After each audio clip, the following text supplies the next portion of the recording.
Something that I'd like to talk about is input's delta preference, which is a tricky topic to discuss, to be honest, and a lot of developers aren't really aware of when it's an issue, but I'll try to clarify it and explain what Sinput does to make dealing with it easier. So here I have a scene where there's a camera, and you can look around. You can look around with the mouse or the gamepad stick. And this is a common thing, like if you're making a first-person game, you'll want to be able to let the player control it with a gamepad like this, or a mouse like this. But the trouble is that mouse input and gamepad input are different.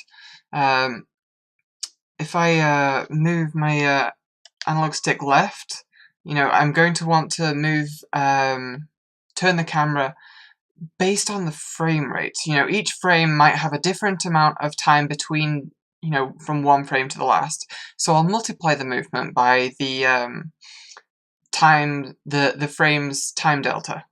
The delta time. Time.delta time. And that's fine, that keeps the movement smooth. It means that I'm turning at a constant rate. I'm holding my stick in a constant direction, and the camera's turning at a constant rate. That works as intended. But for the mouse, if I move my mouse, say 100 units left or something like that, I don't want that to be multiplied by the time delta, because 100 units at, if the frame rate is a little slower or a little faster, it means that the same mouse movement is not moving the camera the same. So if you want precise mouse input, you don't want to be multiplying that by a frame's time delta. So I'll show you the script that we have making the camera look around. I just have a vector which we're calling look input, and that's getting the look vertical and look horizontal axes from Sinput. And then we add that to the angle that we're looking at. Look input times look speed times time.delta time. Now, like I say, that works for gamepad input, but not mouse input.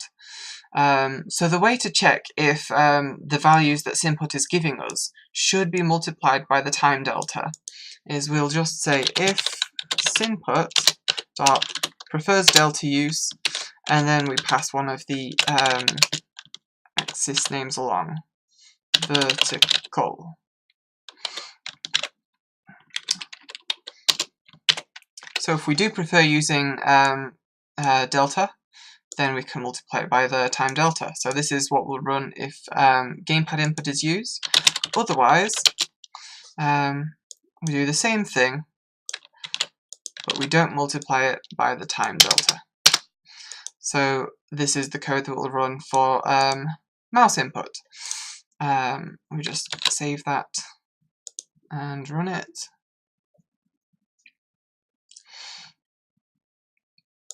And now the mouse input will feel a lot sharper, a lot crisper. It's also a lot faster because it's not being multiplied by a fraction like the time delta, but we can tweak that with the mouse sensitivity. But if you're making like a first-person shooting game or something like that, and players want to be able to do precise movements that isn't affected by the frame rate, you need to do this.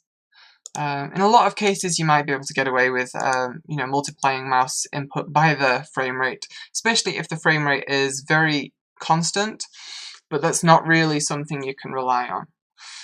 So yeah, Sinput has this prefers delta use function, which you can do, and we should check both inputs, both look vertical and look horizontal.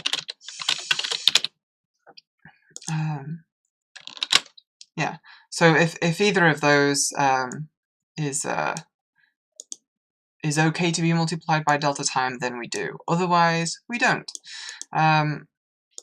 So that's how Sinput simplifies this. Normally you would have to have a completely separate section for mouse input and gamepad or keyboard input, but because Sinput combines these in the control scheme, I mean, if we just look at the look control, you can see that we, okay, I've broken that somewhere, yeah. This is, it's got the analog stick input and the mouse input. Yeah, there we go, it just hadn't updated the display. So it's got those combined, so you can just say get axis, look horizontal, and we just check how we should treat the value that it's given us, whether we should multiply it by the delta time or not. Like I say, most of the time you'll be able to just not worry about this. You know, it's not that big a deal if you multiply mouse input by the time delta if it's constant. But if it's something like you want really precise mouse movement, you'll want to do it this way, because it's you know, as someone who is a sniper main in Overwatch, it makes a difference. So yeah, just something to keep in mind whilst you're working on games that have both mouse and gamepad looking.